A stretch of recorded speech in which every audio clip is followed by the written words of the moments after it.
I was just trying to get home after a long shift when the red and blue lights turned my porch into a crime scene, signaling a terrifying attempt to frame me with an organized scheme. They didn't know I wasn't alone, and they certainly didn't know that my silent guardian was about to turn their manufactured trap into a battlefield.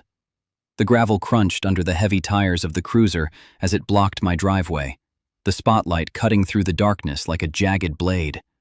I was just trying to get into my house after a 12-hour shift, my keys already in my hand, when the red and blue lights turned my front porch into a neon nightmare. I didn't move. I didn't bolt. I just stood there, clutching my grocery bags, watching as two officers stepped out of the vehicle, their hands hovering near their belts. One was tall, his face obscured by the shadow of his hat, the other stocky and agitated, pacing back and forth as if he were waiting for an excuse to snap. "Ma'am, step away from the door," the tall one barked. His voice wasn't just authoritative, it was laced with a venom I'd seen too many times before. I kept my composure, though my pulse was hammering against my ribs. I knew exactly what this was. I had been living in this neighborhood for 3 years, minding my own business, paying my taxes, and keeping my head down.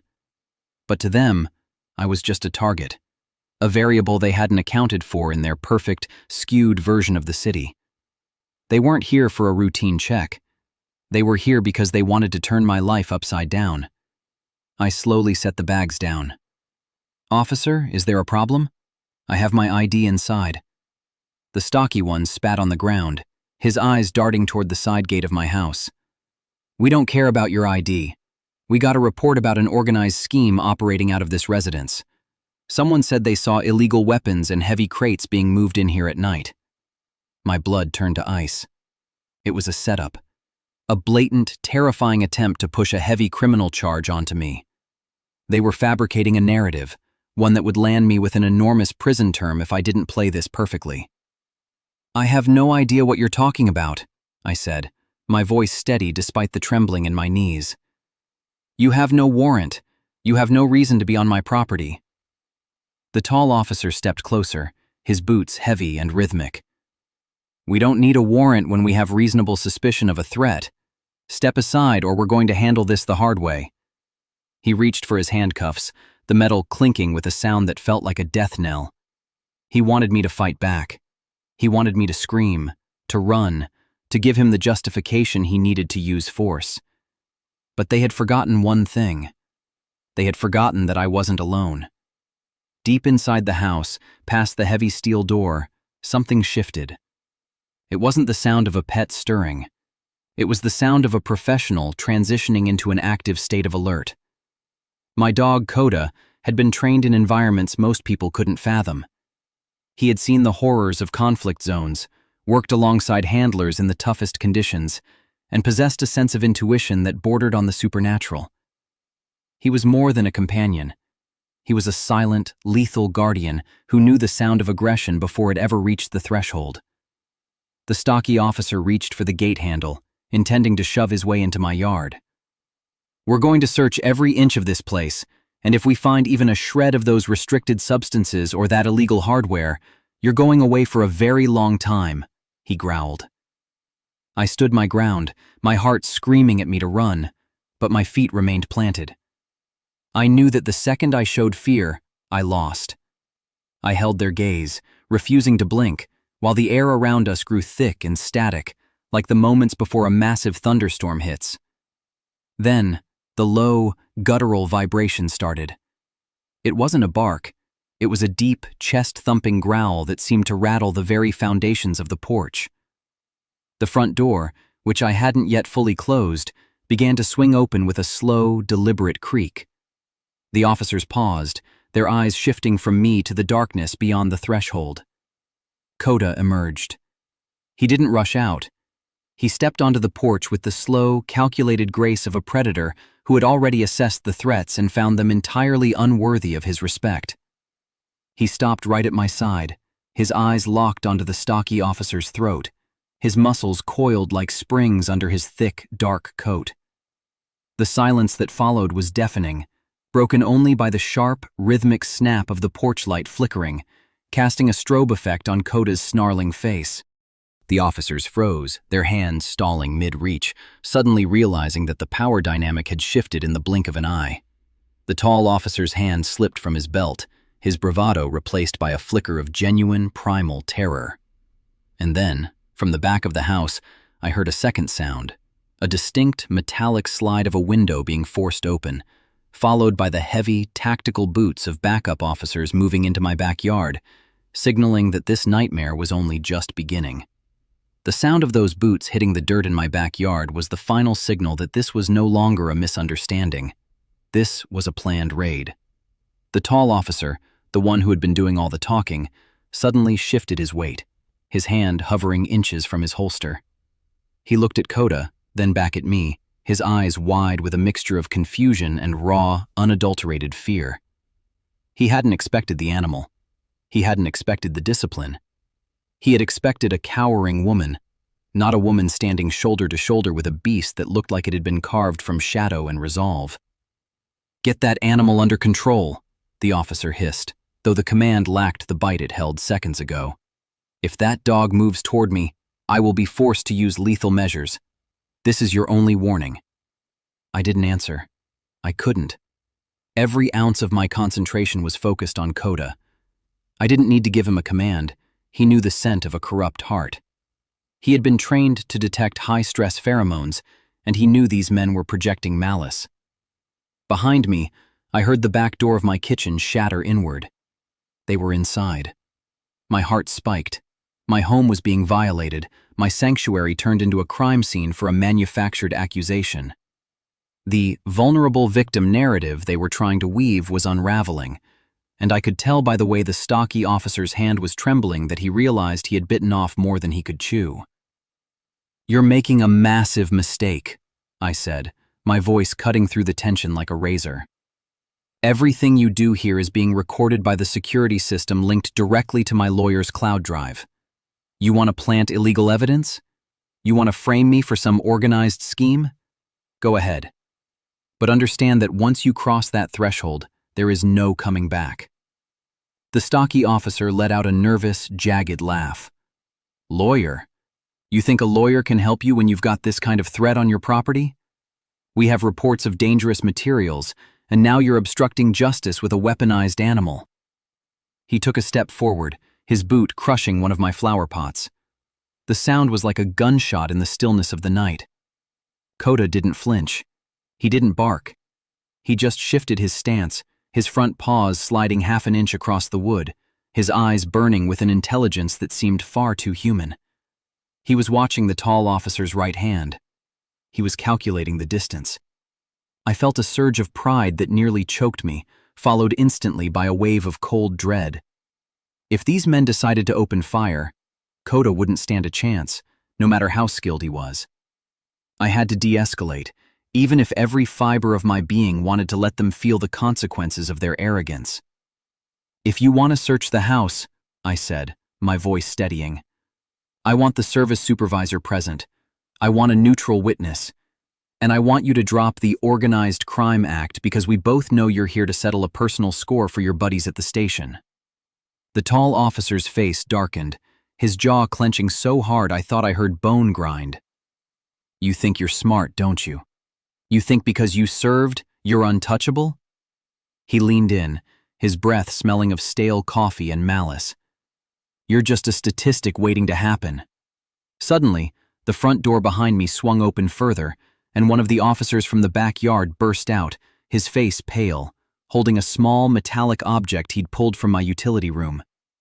He held it up like a trophy, but as he moved into the light, I saw his expression drop from smug triumph to total bewilderment. It wasn't an illicit package or a weapon. It was an old, rusted canister of gear, a relic from my deployment that I hadn't touched in years. "Is this it?" the officer shouted, his voice cracking. "Is this the evidence?"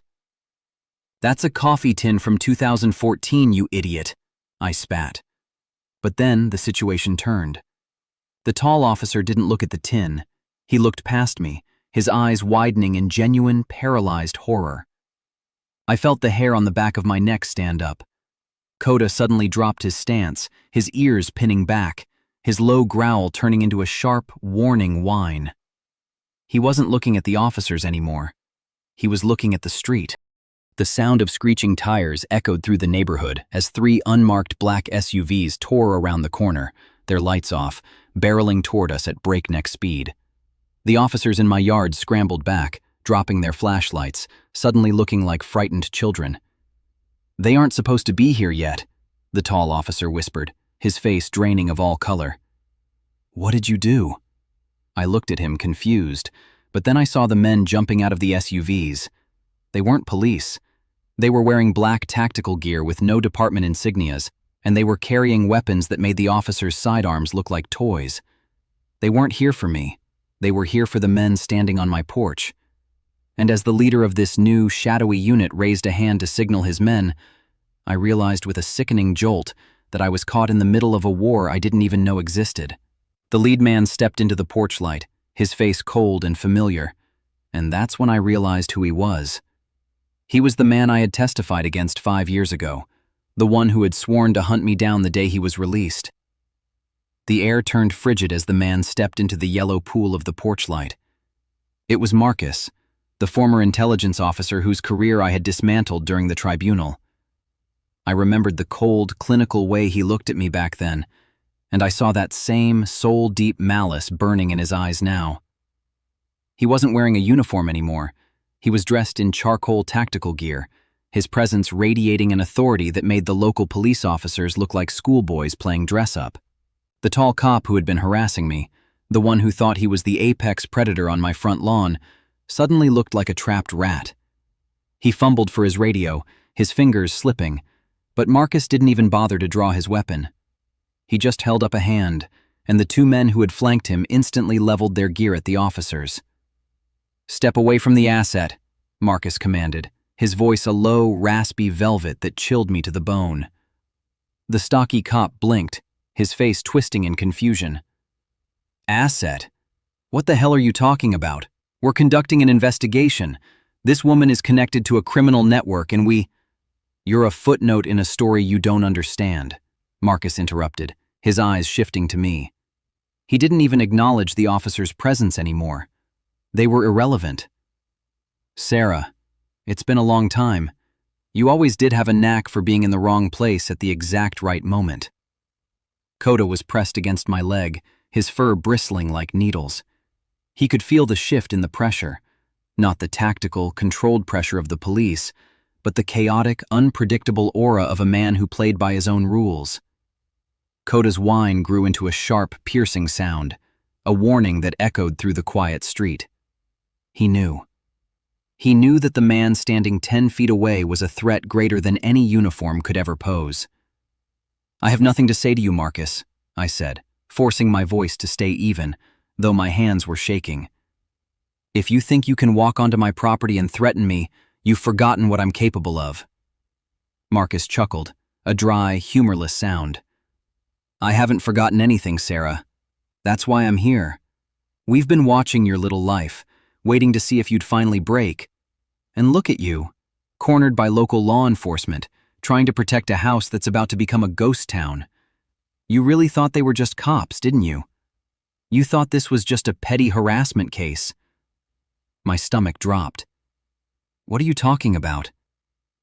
"The report they got," Marcus said, gesturing vaguely at the officers, who were now backing toward their cruisers in total confusion. "It didn't come from a concerned neighbor. It came from us. We needed to see who would show up if we rattled your cage. We needed to see if you still had that guardian with you." He looked down at Coda, and for a fleeting second, I saw a flash of genuine respect in his eyes. He's aged, but he still has the killer instinct. The officers, seeing the tide turn, tried to regain their composure. The tall one grabbed his radio again. "Dispatch, we have a situation. Need backup, 1013. We have unidentified hostiles on site." Marcus didn't even turn his head. One of his men stepped forward, pulled a small device from his vest, and clicked a button. The sirens that had been wailing in the distance suddenly cut out. The streetlights flickered and died, plunging the neighborhood into a suffocating ink-black darkness.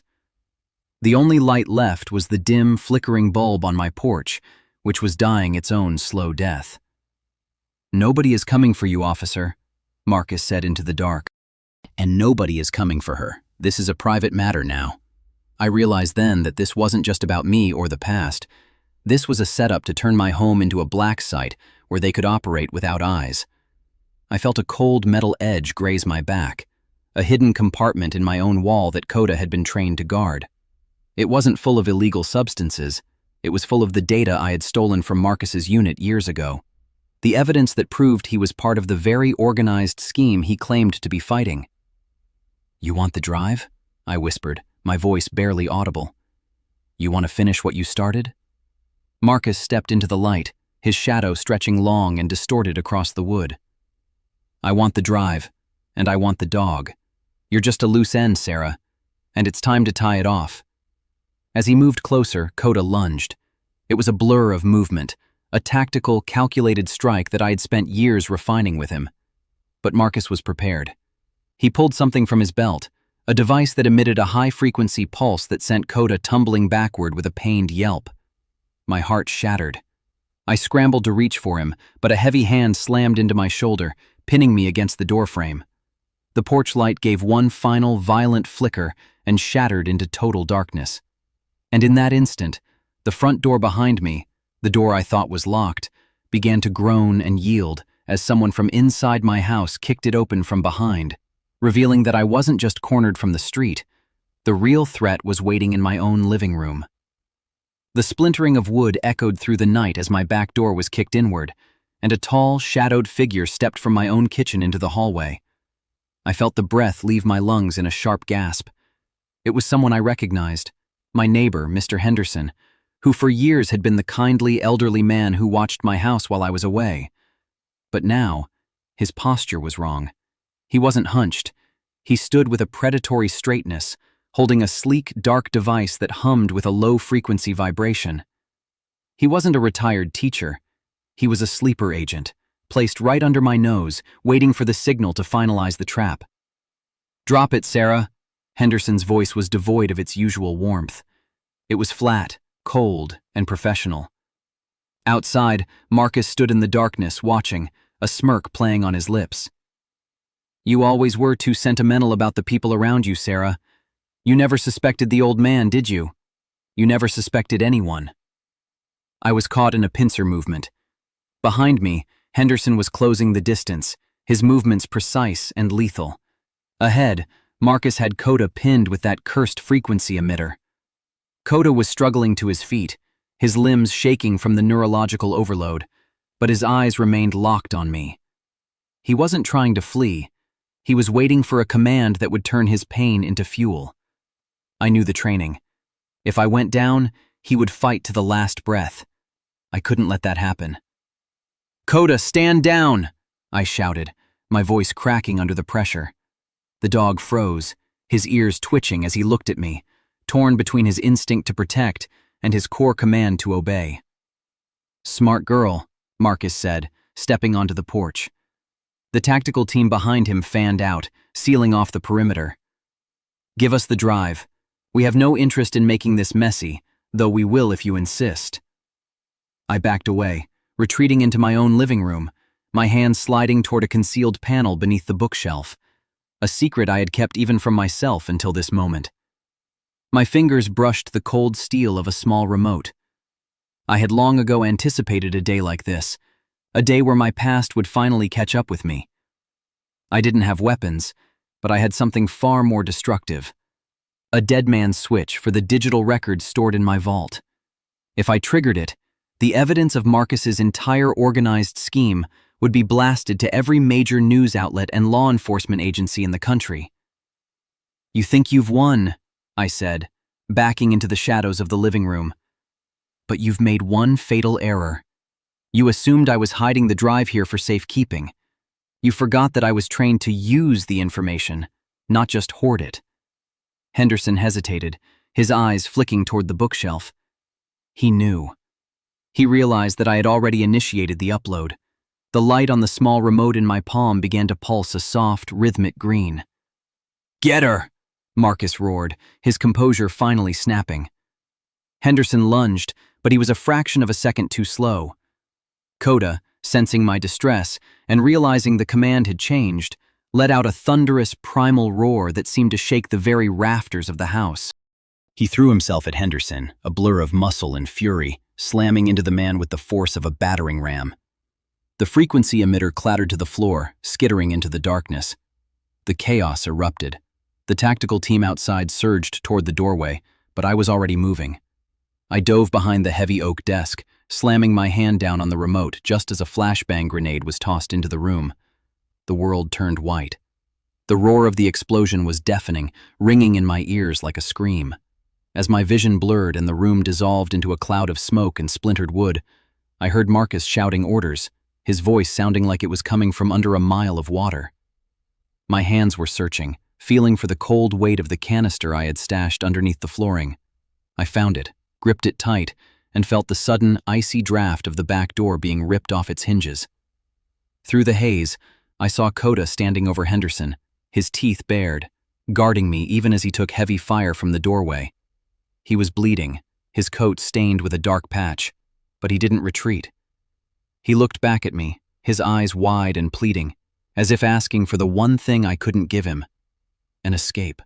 Then, the floor beneath me began to give way. I had rigged a structural weakness in the crawlspace, a desperate contingency for a total breach. As the floorboards groaned and started to collapse into the dark void beneath the house, I realized the house itself was my last stand. I grabbed Coda's collar, felt the ground vanish from beneath my feet, and as we plummeted into the damp, narrow tunnels beneath the foundations, I heard Marcus's boots hitting the floorboards above me, followed by a voice that stopped my heart cold. The voice of the lead officer from the original patrol, who had clearly been working with them all along, shouting, "She's gone! Find the perimeter! Don't let them hit the sewers!" But it wasn't the police or Marcus's men that I saw waiting for me in the dark tunnel below. It was a pair of glowing eyes, and the distinct, unmistakable sound of a heavy slide racking on a weapon I hadn't seen in years. The darkness of the crawlspace was thick, smelling of wet earth and ancient iron. As I landed hard on the dirt floor, my breath hitched, but Coda was there instantly, his wet nose nudging my face to ensure I was still conscious. The glowing eyes I had seen in the distance didn't belong to a predator. They belonged to the night vision goggles of a man standing at the end of the tunnel. Before I could scramble for a weapon, a familiar weathered hand reached out, pulling me into the shadows just as the ceiling above us erupted in gunfire. It was Elias, my former mentor from the intelligence unit I'd left behind years ago. He pressed a finger to his lips, his expression grim. "Keep moving," he whispered, his voice barely audible over the chaotic thumping of boots above us. "You tripped the alarms, Sarah. You gave them exactly what they wanted, a reason to bring the whole structure down on top of you." "Henderson, he was one of them," I gasped, my lungs burning as we crawled through the narrow conduit. "Henderson was a pawn," Elias corrected, guiding us toward an exit hidden behind a false brick wall. "Marcus hasn't been working for the government for a long time.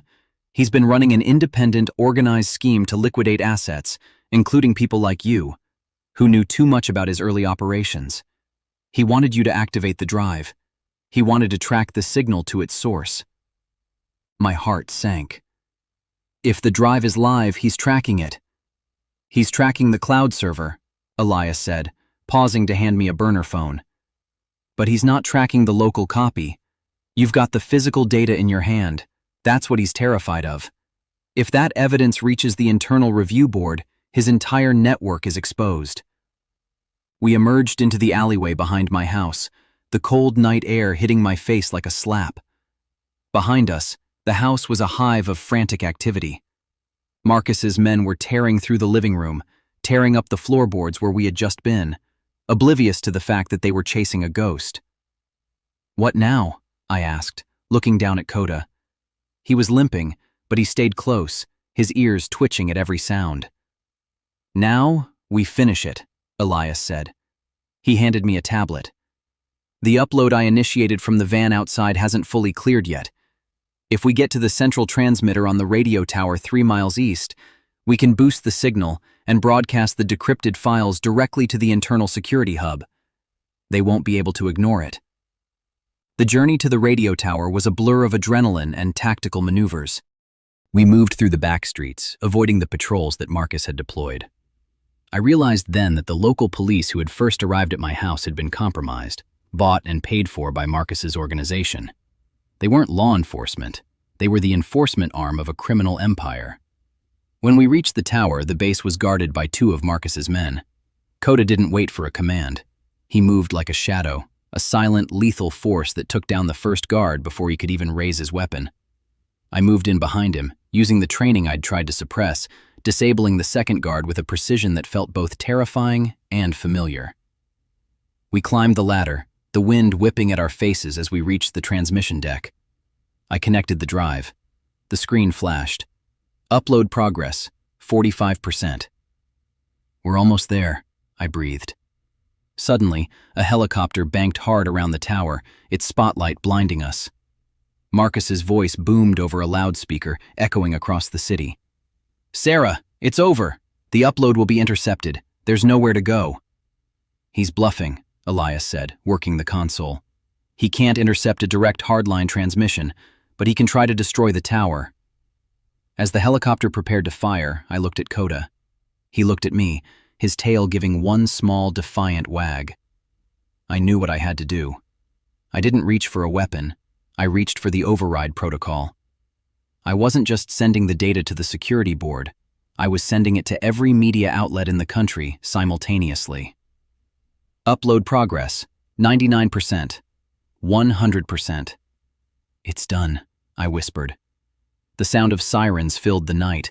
Not the sirens of the corrupt local precinct, but the high-pitched, wailing sirens of the internal security response teams. They swarmed the area, black SUVs surrounding the base of the tower, drones buzzing in the air like angry wasps. Marcus's helicopter veered off, trying to escape, but it was intercepted by the service's air support. As the sun began to peek over the horizon, the scene turned into a whirlwind of arrests. I watched as Marcus was dragged out of his vehicle, his face contorted in defeat as he was surrounded by agents of the Internal Review Board. The organized scheme was being dismantled in real time, the evidence we uploaded serving as the final nail in their coffin. Later, sitting on the tailgate of an ambulance while a medic checked Kota's wound, Elias walked over. "You did it. The sector is clean. The charges of illegal activity you were threatened with?